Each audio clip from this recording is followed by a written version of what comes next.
What's up guys, welcome to Voicey here, this is your host, Captain Zach, and today we're doing something different. Anyway, today I'm gonna be pulling stories from the r/VoiceyHere subreddit. Oh gee, Zach, I didn't know there was a subreddit for VoiceyHere. Yes, there is, and you could submit your own stories to be read here, occasionally, sometimes, if I remember to do it. But yes, these are fan-submitted stories, and they are from the top of, I don't know how long, but they're from there. So yeah, let me know in the comments if I read your story, and maybe I'll think of you next time I fart. I'm kidding. Don't forget to like, subscribe, and hit that bell to never miss an episode. This story's called Return of the Spider-Man Cupcake Mom. Hi, Voicey. What, I don't get a hi? I have an update on that cupcake mom. For those that don't remember this story, I'll give a quick retelling. I am a 22-year-old woman who got into a fight over Spider-Man themed cupcakes. She called me fat and gross because I am a brony and an Undertale fan, and she said that I ruined her child's night by not giving her the cupcakes. Then the second encounter I posted was me having enough of her harassing me ever since the first post, so I bought a cupcake, and right when she demanded it from me, I took it out of the container and licked all the frosting off of it before giving it to her. It's been a few months since I've seen her, went off to live in Iowa with my fiance for a few months, and came back in the fall. My fiance laughed his butt off when I told him this story, and he hoped I never would see her again.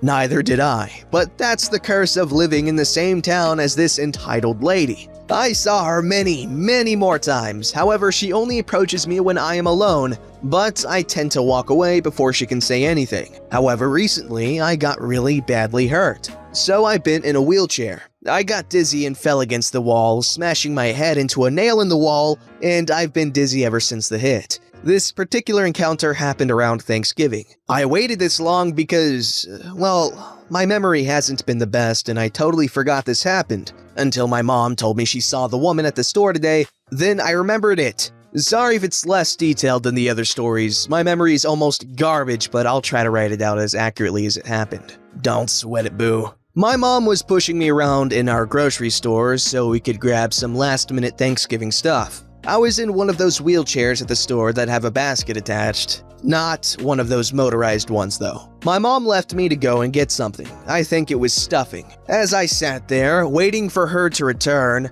I heard a very familiar, shrieky voice. It was her. I turned to look and see what was happening. There she was, by the frozen turkeys, screaming at her husband. Her cute little boy was sitting in the cart, chewing on a teddy bear his mom was going to buy him. The husband looked like he wanted his life to end right there and then. This is what I remember her saying to the poor dad. "You stupid bastard! If you would have gotten the right turkey, we wouldn't be in this mess! I should have never let you shop alone! You're too stupid without me!" She's looking at the turkeys and tossing them aside with malice. Poor dad, almost in a monotone voice. "I'm sorry, dear." "You should be. I don't even know why I married you. You can't even do something as simple as get a good turkey. What good are you if you can't do anything simple like this?" The little boy wasn't paying any attention. He's grown since the last time I saw him. However, just as she found the turkey she wanted, she spotted me in the chair. I saw her give a big smirk, and terror filled my heart.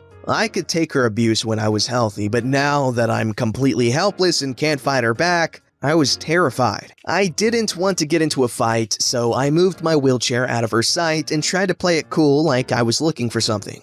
I was scared she was gonna take all the stuff out of my cart. I could hear the taunts already. As I saw her start to approach, I begged silently for my mom to return. My begs were heard as my mom came back. As soon as the entitled mom saw my mom return, she walked by me and her while glaring daggers at me. I then heard what I knew was coming. Entitled mother says loud enough for me to hear, but quiet enough to be like a conversation to her husband. "If only you weren't so fat, you wouldn't be in this situation now, would you?" She freaking smirked at me while saying this. She then slithered her way towards the frozen pies with her poor husband in tow. My mom wasn't paying attention, so she thought it was just a passing conversation. I know it's not super exciting, but I just can't wait to never see this woman again. I'm so tired of her emotional abuse. I can't imagine what her poor husband has to deal with though. Thanks for reading. I'll keep an update on Cupcake Mom if anyone wants me to.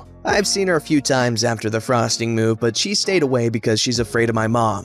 Mostly because my mom had the mama bear look on her face 24/7 whenever we're out. Seriously, my mom is scary. Health side note. If you want to know what's wrong with me and why I can't stand anymore, it's because when I hit my head, the dizziness I felt my whole life got 1,000 times worse than it's ever been. I can barely walk or stand without feeling sick. Found out it was a condition called superior semicircular canal dehiscence. Lovely, right? Gotta have surgery sometime this January to fix it. The head injury I got from the nail caused a pretty bad concussion, hence why the story is probably badly written out, because I can't think right anymore. Well, first and foremost, I'd like to say that I hope you're doing a lot better, because that does not sound like a pleasant way to live. And honestly, that woman, if she continues to harass you, I honestly would look into a restraining order if it's really bothering you that much. Unless you appreciate the encounters because you get some pretty funny stories out of them. Licking a cupcake and giving it to the mom. That's pretty funny. But obviously you have to prioritize your mental and emotional health over internet clout. But other than that, this was a pretty good story. That woman, obviously, she's a soul leech. That poor husband. That poor child just mindlessly chewing on a teddy bear. Oh gosh, she needs help. This story's called, No, You Cannot Have My $28 Manga. Here's some background before we dive into this story. I recently got the deluxe version of Junji Ito's Uzumaki as a late Christmas gift. It contains the entirety of the story in one book, so you don't have to go back and buy the rest of the story. And if you haven't read the title, with tax where I bought it, it was $28. Personally, I think it's well worth the price. Let me stop you right there, buddy. You don't need to justify crap, okay? If you truly feel satisfied with the purchase, then the price is well worth it no matter how much it costs, because you are satisfied and it has value to you. So good on you. Okay, enough rambling, let's get to the story. I'm sitting at my local bookshop's cafe, reading my new manga and occasionally looking at my laptop. So out of the corner of my eye, I see this boy, who looks about 16 or so, eyeballing me. I turn around and he gives a bit of a grin. And here is where our entitled encounter begins. Here's our lovely cast. Me, entitled brat, entitled mother, bookstore manager. Are, you okay, dude? Is that a Uzumaki? Oh yeah, I got it as a late Christmas gift. Cool! Can I take a peek at it? Now, I'm very cautious when it comes to my belongings, especially gifts from family members. Not right now. Come on, it'll be only for a second. I said no, dude. Entitled brat then continues to spoil the manga. I quickly put my earbuds in and turn on whatever music I had paused on my laptop and ignore him. Entitled brat then begins to wave his hand between me and my laptop screen. I pause the music and look at him, annoyed. You should give me your comic for doing that to me. Are you out of your freaking mind? I'm not giving this to you just because I ignored you. Give me the manga. I think you better leave, kid, before I get someone to make you leave. Entitled brat stomps off and I go back to reading my manga. Soon a hand comes and slaps my laptop shut. Hard. It was fine, don't worry. I look up and entitled brat has gotten his mother, and she did not look happy. Did you take my son's comic? What the hell? No! Your son demanded that I give it to him for free because I ignored him spoiling the book. She's lying, Mom. I was about to buy the book and she snatched it from me. I want you to give my son his book back, and as a sign of forgiveness, I want you to buy our meals from the cafe. I was utterly dumbfounded by what I heard. This female dog had the audacity to tell me that I had to pay for her and her son's meals because I took a book from him that was given to me as a gift. I had enough. I stood up out of my seat and looked right at her. Look, lady, I did not take your son's manga. This was given to me as a gift. I even have the papers to prove that it's mine.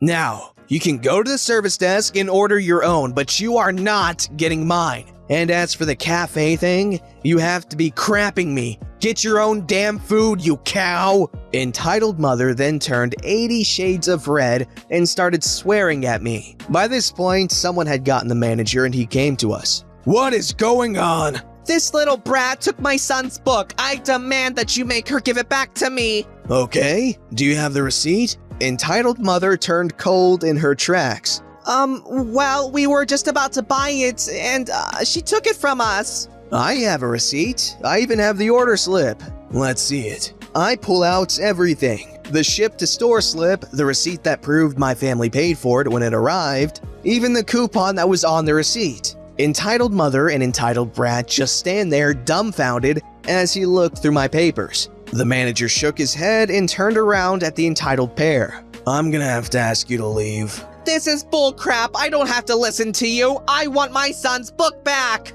"Oh, well, in that case, you'll probably listen to someone in authority." Entitled mother just keeps hurling obscenities at the manager until he calls for security. Security comes and entitled mother and entitled brat are escorted out of the premises. Bookstore manager apologized profusely. I accept his apology, and I go back to reading the best horror manga I've ever read.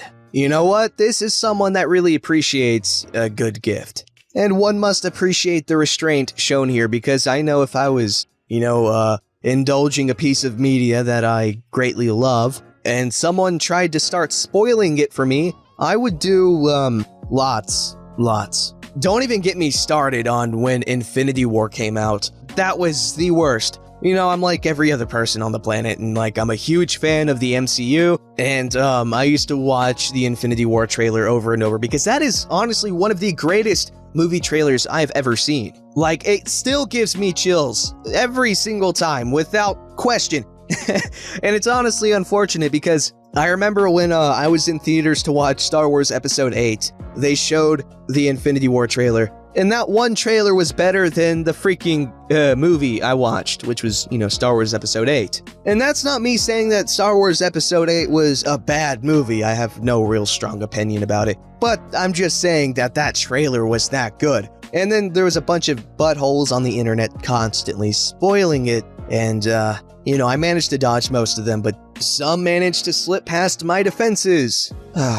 This story's called Entitled Parent Takes Life Over a Pair of Jeans. Sorry that this is long, but decided that maybe I would post this. This happened back in January 2001 in Michigan near West Branch. Backstory. My parents loved the winter and every year would take a few weeks to play in the snow with their toys, snowmobiles. My parents were on their way home and the weather was really bad. It was snowing very hard and the snowplows were out maintaining the freeway. My dad was driving pretty safely because he was pulling a trailer and my mom was in the truck. Just before West Branch, a young driver lost control of his car and hit my dad's truck. Now this is just the start of the story. My dad ended up in the median with the trailer still attached. The young driver ended up behind him. The police were called, and when they arrived, they could not pull all the way off the side of the road due to the snow. They had their lights on. Now to the story. The officer had the young guy in the back of the police car, and my dad just finished talking to the officer and was heading back to the truck. Note, he was on the side opposite to the highway, so the vehicles were between him and the road. My mom was in the truck. She had just gotten off the phone with my sister. As my mom got out of the truck, another truck tried to pass a snowplow. As the truck tried to pass, they saw the police car and tried to get back behind the snowplow. It was then that the driver lost control of their truck. They hit the police car and then ran into the passenger side of my dad's truck. Mind you, my mom just got out of the truck and just shut the door. She did not have time to react. My poor dad had to watch his wife get hit by the other truck, essentially pinning and rolling her between the trucks. The other truck ended up flipping over as well. The officer was knocked unconscious. The young driver was safe as he was able to duck between the seats. My dad had no injuries but had to call for more assistance.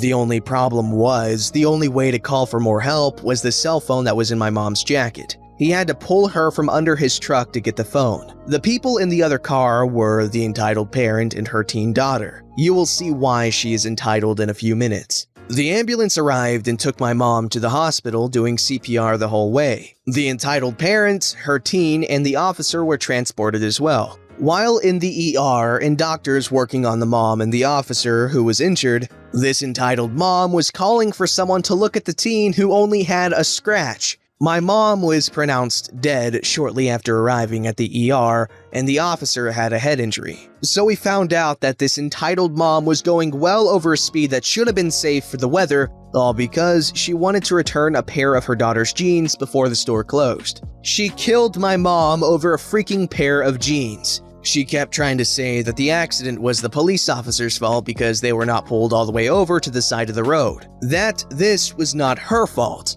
She ended up going to court and lost her license for a period of time. I honestly can't remember how long, and had to wear a tether as well. After the court hearing, we went out to eat, only to see her and her husband at the same restaurant. Her husband approached us and said he was sorry for what happened. We thanked him but told him that this was not his fault. And to this day, the entitled mother has never said sorry because it was not her fault. Well, first, obviously, sorry for your loss, no matter how long ago it was. It's a great loss, nonetheless. It's sickening and horribly sad how many lives irresponsible and selfish driving take not even every year, but every single day. I mean, I can kind of understand, whipping down a country road where there's no other cars and it's bright daylight, perfectly clear weather, and you can see everything for miles. Okay, that's obviously understandable, because you're only endangering yourself. But when you're speeding in these conditions for something as trivial as a pair of jeans being returned, you're risking a lot more than not being able to return your jeans. You're risking your life, your child's life, the lives of everyone on the road, and, stuff like this happens. And it's sad, it's gross, and people like that should not be able to drive for a long time, if not ever. Or at least until they fully understand, the responsibility that driving requires. Because this woman obviously does not, and it's sickening because, someone lost their mother, someone lost their child, someone lost their wife, just because you valued a pair of jeans over the lives of everyone else on the road. Shame on that piece of garbage.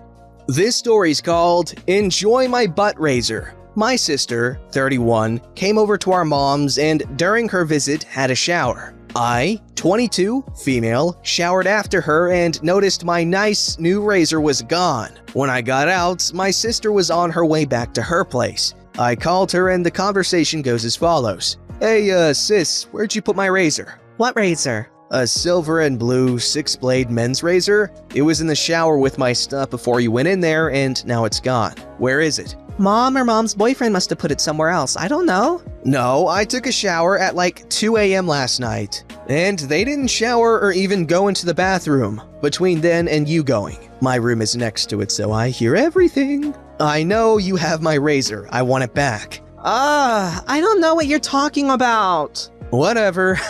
I know you took it. Enjoy my razor. I used it to shave my butt last night. Sis hangs up the phone and is back at mom's in 20 minutes yelling and trying to fight me because she used the razor on her legs, armpits, and her mustache.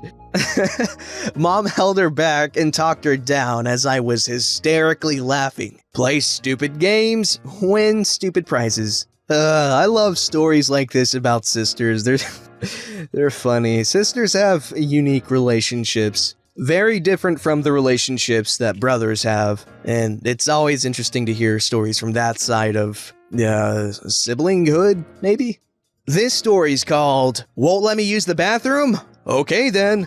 During the 7th grade, I had a history teacher, Mr. G, that wouldn't really let students go to the bathroom after he put large restrictions on bathroom usage. I was kinda pissed, but there wasn't anything that I could do about it. So one day during class, I just really had to fart. I didn't want to do it in class, so I asked Mr. G if I could go to the bathroom, but he wouldn't let me. I asked him again, but he just told me to sit down. Little old me was pretty mad that my teacher was putting restrictions on my bladder. I was so mad that I did as he told me to do. However, before I did, I asked him one more time, and he still dismissed me. So I went to my desk, and then I farted. It was glorious. It was the most gaseous and loudest fart I had ever let out. And after I farted, people had to cover their noses with their shirts because it was so smelly. Even Mr. G did, and everyone in the room was so disgusted by what just transpired. Afterwards, with a smirk on my face, I turned to Mr. G and asked him again if I could go to the bathroom. He then blushed and said I could. After that day, during the next period, he then lifted the restrictions he put upon us. With a fart that saved the bladder. That is what we shall call that, momentous fart. Because there's no other way to put it. Good job, my man. You risked utter and complete embarrassment for the sake of bathroom privileges. Don't forget to like, subscribe, and hit that bell to never miss an episode.